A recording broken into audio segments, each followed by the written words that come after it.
다섯 번째 얘기네요. 쾌변입니다. 똥냥이에요. 변호사님 혹시 설마해서 제가 여쭤보는 건데 네. 혹시 클럽 같은 곳 가보신 적 있으세요? 제가 주로 활동했던 무대가 클럽이죠. 어머, 저희- 어머. 제가 예전에 90년대 말 2000년대 초반에 아니 변호사님 그런 시기까지 알려주시고 싸이월드의 그 채팅 클럽이로 세이 클럽 이런 거 많이 했었는데요. 그거 언제적 아, 이야기예요? 이거 농담이고. 저희 때는 요즘 같이 그런 자유로운 클럽 말고 나이트 클럽이 되게 유행했었어요. 그러니까 남역에 뭐 그런 클럽들이 되게 유명했고 줄리아나나 보스 이런 클럽들이 되게 유명했었죠. 그때는 거기 되게 없는 거 아니에요 지금은? 지금 다 없어진 곳이죠. 저도 뭐 자주는 못 갔고 뭐 생일 파티나 이럴 때 뭐 이렇게 따라가서 잠깐씩 논 적은 있었어요. 가보시긴 하셨네요. 네, 뭐 안 가봤을 것 같은데 갔어요. 아니 뭐 그런데 가면은 네, 그런 경우들도 많이 있잖아요. 뭐 2차를 간다던가 네. 화적해가지고 소위 이제 원나잇이라고 하는 거죠. 예. 네네. 뭐 남녀간에 뭐 서로 간에 의사만 맞는다면 클럽에서 호감 있는 사람 만나서 그 원나잇을 하는 것 자체는 뭐 이루어질 수 있는 거죠. 그리고 저희 때는 좀 약간 용어가 좀 저렴하게 하는데 남자들은 홈런 쳤다 이렇게 얘기를 했거든요. 저를 아주 저질러 보시는 것 같은데. 그 정도는 아니고요. 그래서 이런 데서 만나가지고 원나잇을 하는 경우 예, 이게 이제 문제로 논란이 될 수도 있죠. 이 양측은 어떻게 대응할 수 있을지에 네. 대해서 오늘 알아볼까 해요. 네. 먼저 사례를 보시죠. 네.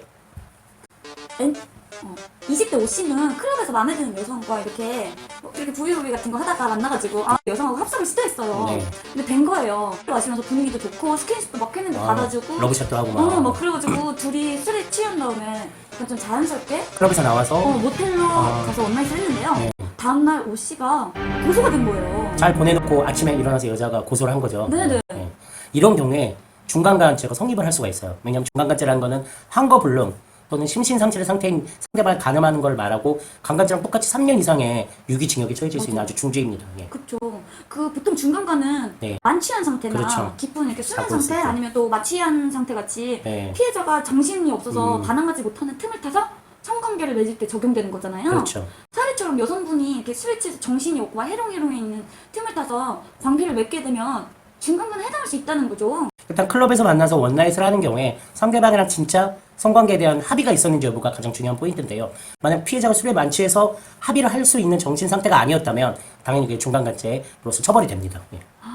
근데 이렇게 고소당한 분들이 주장하시는 게 늘 그렇죠. 합의가 있었다 그렇죠. 혹은 합의된 걸로 알았다잖아요. 네. 특히나 남성분들의 경우 클럽 내에서 이렇게 합석을 했을 때 여성분들이 스킨십을 받아주거나 호감을 표시하거나 이러면 그렇죠. 막 성관계에 동의한 걸로 생각하는 경우가 많다는데요. 그렇죠. 근데 남자들이 오해하는 게 클럽 안에서 술 마시고 러브샷도 하고 스킨십 있었으면 그리고 또 모텔을 간다면 그게 당연히 성관계에 대한 동의라고 생각하는 게 법률적으로는 문제예요. 그런 경우라도 피해자 여성으로부터 성관계 당시에 명시적으로 성관계 자체에 대한 동의가 있어야 됩니다. 특히 원나잇 같은 경우에는 그냥 여성이 넘어가면 동의로서 문제가 되지 않지만 이걸 문제로 삼으면 모두 중간간죄로 처벌될 수 있어요. 예. 아니 진짜 황당한 게 그러면은 그렇죠. 막 술 취해서 관계를 맺기 전에 녹음 같은 거 이렇게 막 시키거나 아니면 막 이렇게 이렇게 뭐 이런 거. 네네 합의가 되었습니다. 이런 식으로 막 해야 되는 거예요? 너무 그렇죠. 근데 황당하다. 남녀간의 관계라는 게 또 그렇게 되진 않죠. 그래서 꼭 그런 건 아니고 그냥 객관적 정황으로서 다른 걸로 입증해 볼 수가 있어요. 예를 들면 모텔에서 모텔비를 누가 계산했는지. 그러니까 만약에 여성이 계산했다면 정신도 멀쩡했고 동의했다는 게 추정이 되겠죠. 또 모텔 CCTV나 술집 CCTV에 여성의 모습이 취한 게 아니라 멀쩡하게 혼자 걸어서 잘 들어갔다면 그 당시에 맨정신, 정신이 있었다는 거기 때문에 성관계에 대한 동의가 있었다는 게 입증될 수 있습니다. 근데 피해자라는 여성이 막 술에 취해서 필름이 끊겼는데 네. 가해자가 된 남성은 합의가 있었다고 주장을 하고 네. 이런 사건에 대해서 법원이 이런 경우 중간간 처벌이 어렵다고 한 판례가 있다는데요. 예. 사실 사람들이 술 취해서 필름이 끊기면 그 전날 있었던 일이 전부 정신이 없는 거라고 오해를 하시는데 필름이 끊겼다는 건 단기 기억 상실일 뿐이지 그 전날에 또 멀쩡하게 행동을 하는 경우도 있어요. 그쵸. 그래서 많이 봤죠. 블랙아웃 상태라고 하는데 피해자가 사건 당시에는 성관계에 대해서 명시적으로 동의를 한 게 맞지만 그 다음날 단순히 기억을 못하는 거라면 그런 경우에는 합의가 있다고 봐서 처벌이 어렵다고 판결을 내린 사례입니다. 근데 실제로 들어보니까 네. 동의하에 원나잇을 했는데 고소를 하는 경우도 있다던데요. 우리가 흔히 생각할 때 강간죄로 피해자가 고소를 할 때 꽃뱀이라고 해서 돈을 목적으로 고소한다고 오해를 하는데 실제 사례에서는 그런 경우는 별로 없고요. 오히려 다른 사례들이 있습니다. 예를 들면 실제로 원나잇에서 잘했어요. 합의하에. 남자도 여자도 서로 오케이 한 거예요. 근데 나중에 여자가 다음 날이나 그 다음 날 남자친구나 진짜 남자친구나 남편이나 부모님한테 들키니까 그렇게 들키면 어떻게 하겠어요? 자기가 좋아서 했다고 못 하겠죠. 그래서 강간당했다고 거짓말을 하는 거예요. 그런 경우에 호의로 고소가 되는 경우가 있고요.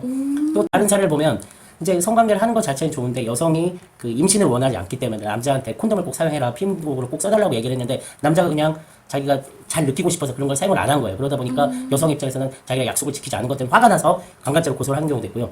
또 약간 이례적인 사례지만 여성으로부터 관계를 하다가 남자의 성병이 여성한테 옮긴 경우에 여자가 열받아서 강간이라고 고소를 한 경우도 있었습니다. 근데 이런 사례들은 방금 말씀드린 그런 관계들이 전부 밝혀져서 전부 무죄를 받거나 무혐의를 받은 사례들입니다. 이런 무혐의 됐어요? 예, 이런 내용들이 전부 확인이 된 경우에는 여성이 정말 진짜 강간의 피해를 입은 게 아니라 다른 이유로 강간죄라고 고소를 한 거기 때문에 전부 무죄와 무혐의를 실제 받은 사례들입니다. 성병을 옮긴 경우도요? 성병을 옮긴 거는 강간 자체는 성립하지 않고 성병을 옮긴 것 자체에 대해서 과실치상이나 상해죄가 성립할 수는 있겠죠. 그쵸. 그쵸. 그래도 죄는 되는구나. 다행이다. 이태원이나 뭐 홍대나 강남에 클럽이 많고 또 젊은 그 세대들은 클럽에서 또 좋은 시간을 가질 수도 있죠. 근데 이게 자칫 잘못하면 남자나 여자나 자기 기준으로만 생각했다가는 강간죄가 성립할 수 있다는 거 명심하시고 짧은 시간에 만나더라도 상대방 의사를 존중하는 그런 태도를 갖는 게 중요하겠죠. 예. 네. 너무 선생님 같은 의견 감사합니다. 우와, 그럼 이만. 마지막 멘트는 꼰대 멘트. 다음 멘트 또 만나요. 좋아요와 좋아요와 구독을 눌러주세요.